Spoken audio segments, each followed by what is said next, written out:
Department of Health itinaas na ang Code Blue Alert sa buong bansa dahil sa pananalasa ng bagyong Tino. Radyoman Chill Emprido sa balita. Chill! Radyoman Aljo, Radyoman Sander, magandang umaga. Itinaas na nga ng Department of Health o DOH itong Code Blue Alert sa mga pasilidad at operasyon ng ahensya sa buong bansa.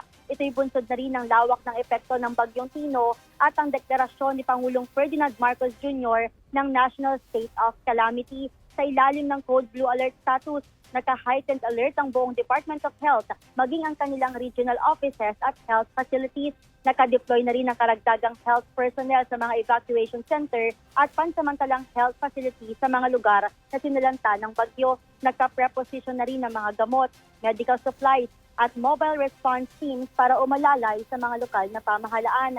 Activated na rin ang operation center at health emergency management staff para sa mabilisang koordinasyon para sa emergency response.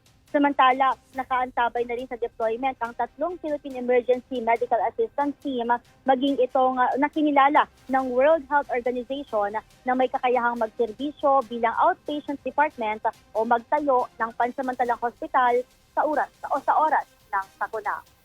Kasama mo sa GJATSEL RMN Manila, Radyoman Chill Emprido, Tatak RMN.